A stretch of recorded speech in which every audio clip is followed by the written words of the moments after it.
Atenção! Começa agora uma teleaula de Biologia do Ensino Médio. Você vai assistir a teleaula de número 25. Bons estudos!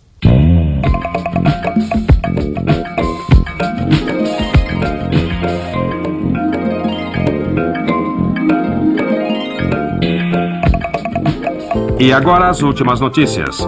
As geadas na região sudeste impediram a formação de flores nos cafeeiros. Os agricultores olham os cafezais sem o branco característico das floradas e sabem que não verão o vermelho dos frutos daqui a alguns meses. Ô mãe, o telejornal deu que a geada estragou as flores. E por causa disso, os agricultores não vão colher nenhum fruto. Tá certo isso? Tá sim, filho. Porque sem flores, a planta não produz frutos. E o que a flor tem a ver com fruto, mãe? Se você também está em dúvida, calma aí. Porque assistindo a nossa teleaula de hoje, você vai aprender direitinho o que as flores têm a ver com os frutos.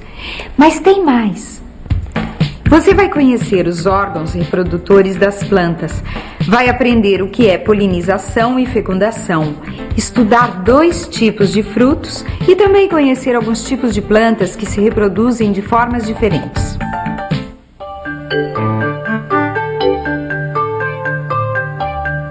Quantos frutos tem nessa cesta aqui? E quais são eles?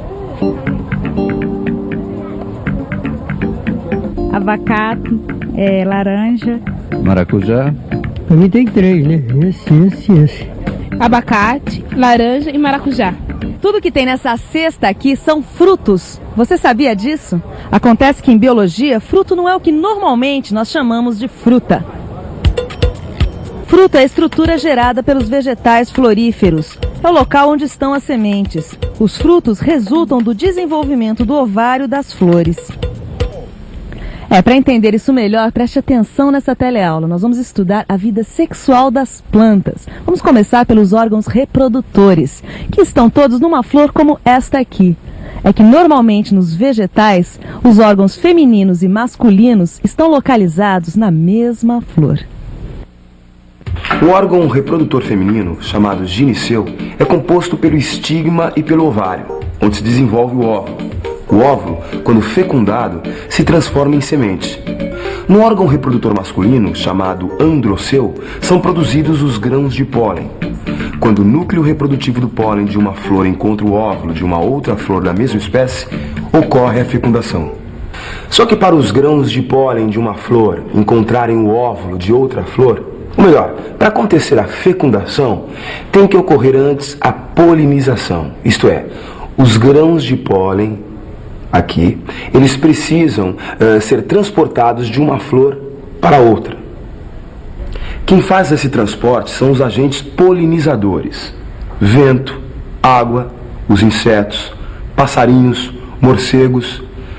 Normalmente, os agentes polinizadores carregam grãos de pólen de flores de diferentes espécies ao mesmo tempo. Por isso, quanto maior o número de grãos de pólen produzidos pelo androceu, maior vai ser a chance de ocorrer a fecundação. Afinal, o grão de pólen tem que chegar até o estigma de uma outra flor da mesma espécie. As gramíneas, como a cana-de-açúcar e o milho, são exemplos de plantas que produzem uma grande quantidade de grãos de pólen. Elas são polinizadas com auxílio do vento. Isso acontece porque os grãos de pólen são microscópicos e muito leves. Você sabe que são grãos de pólen? Pois é. Este pozinho nas flores é formado por grãos de pólen.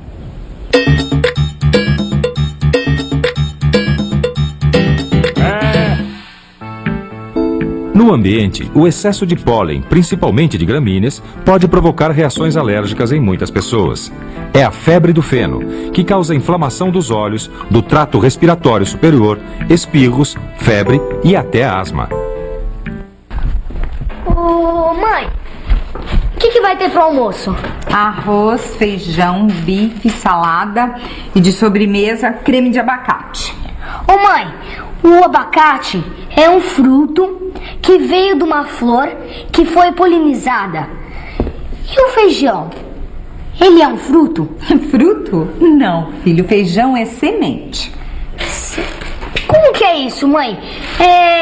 Se a gente come o abacate, que é um fruto, e joga a semente fora, se o feijão é uma semente, o que aconteceu com o fruto? Para responder a essa pergunta, vamos acompanhar a formação de dois frutos, o fruto do feijoeiro e do abacateiro. Quando o grão de pólen chega no estigma, ele desenvolve o tubo polínico, que contém as células reprodutivas masculinas, ou seja, o núcleo reprodutivo. Através do tubo polínico, as células reprodutivas masculinas chegam ao ovário, que contém vários óvulos. Quando um grão de pólen encontra um óvulo, acontece a fecundação. O núcleo reprodutivo do tubo polínico encontra o óvulo e aí a fecundação. E o que acontece depois da fecundação? Quem vai explicar isso melhor pra gente é o Luiz, que é agrônomo e trabalha aqui nesse sítio. Por favor. Depois da fecundação, os óvulos se transformam em sementes e o ovário se transforma no fruto. A vagem, então, é o fruto do feijoeiro. E esse processo é sempre bem sucedido? O que acontece quando não há fecundação? Sem fecundação, o ovário se desprende e cai. Não gera nem frutos nem sementes. E o que garante o desenvolvimento do óvulo em semente e do ovário em fruto quando há fecundação? Para garantir a manutenção e o crescimento do ovário da flor, existe um hormônio com uma função especial no momento da fecundação, a auxina. A auxina do pólen é importante para o início do desenvolvimento do fruto. Depois, a semente produz a auxina responsável pelo término do desenvolvimento do fruto. E depois o que acontece? Quando as sementes ficam maduras, a vagem seca. E se não for colhida, ela estoura, isto é, se rompe abruptamente, deixando as sementes cair no chão. Ô mãe, agora eu quero saber por que o abacate tem tanta carne em volta da semente e por que a semente do feijão fica solta dentro da vagem. O óvulo da flor do abacateiro também se transforma em semente e o ovário em fruto. Só que no caso do abacate e de alguns outros frutos, durante o desenvolvimento do ovário, há um acúmulo de substâncias nutritivas, formando essa parte suculenta que a gente come. Vários outros frutos acumulam essas substâncias nutritivas. O tomate, o pepino, a laranja. E por causa disso, eles são chamados de frutos carnosos. O feijão, o algodão, a mamona e o amendoim, entre outros, que não acumulam substâncias nutritivas, são chamados de frutos secos. A semente dos frutos é composta por uma parte rica em materiais úteis para o crescimento do embrião que está dentro dela. Quando falamos em reprodução sexuada de vegetais, estamos falando da formação de embriões que ficam dentro da semente. Prontinho. Agora, enquanto o feijão cozinha, eu vou aproveitar para plantar a minha violeta. Plantar folha, mãe? Não precisa primeiro pegar a flor, polinizar, fecundar, o ovário virar fruto, o óvulo virar semente para depois plantar? As violetas e vários outros vegetais se reproduzem de formas diferentes da que a gente viu até agora. Elas geram descendentes sem a participação das flores. As violetas, por exemplo, produzem novas plantas a partir das folhas. Para se produzir uma nova roseira, basta cortar um pedaço do caule e plantar na terra, para enraizar.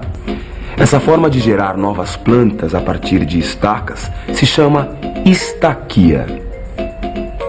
A grama tem caules subterrâneos que formam brotos, que por sua vez desenvolvem novas plantas. Todas as formas de gerar novas plantas sem o encontro de células reprodutivas são chamadas de reprodução assexuada. Todas as plantas produzidas dessa maneira têm as mesmas características genéticas da planta-mãe. E foi percebendo isso que os homens criaram algumas técnicas especiais.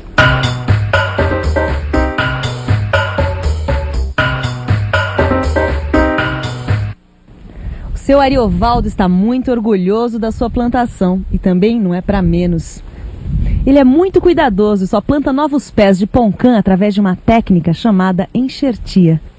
Ó, tá vendo só que beleza? Para conseguir uma pocã como essa, ó, eu escolho um pé que dê a pocã mais doce e mais bonita. Aí eu pego um galho desse pé, tá certo? E coloco num outro pé quando ele ainda é novo. O de baixo é o cavalo, o de cima é o cavaleiro. Aí ele cresce e as pocanas tudo igualzinha, uma com a outra, é bonitinha, bonitinha. Mas a enxertia, além de algumas vantagens, tem também alguns problemas, não é isso? Ah, é, mas os frutos que eu produzo, eles têm as mesmas qualidades da planta-mãe, sabe? E as mesmas desvantagens também, porque se a planta-mãe tiver tendência a qualquer tipo de praga, o pomar vai tudo embora, vai tudo junto. É isso aí. Enquanto seu Ariovaldo continua com o seu trabalho, nós vamos ficar com a revisão.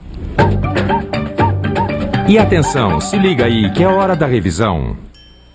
Na teleaula de hoje, você viu que na reprodução sexuada das plantas acontece um encontro entre a célula reprodutora masculina, dentro do grão de pólen, e a célula reprodutora feminina, o óvulo. Na reprodução assexuada, não existe esse encontro.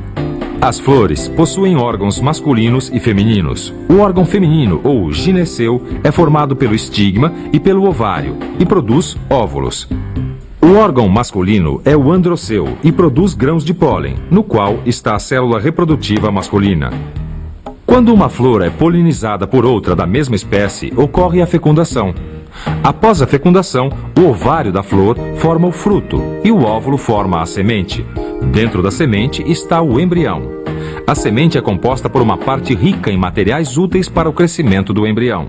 Homem, obrigada. Observar as plantas é um ótimo jeito de aprender. No seu livro, você vai encontrar algumas dicas de como plantar, por exemplo, um pé de feijão.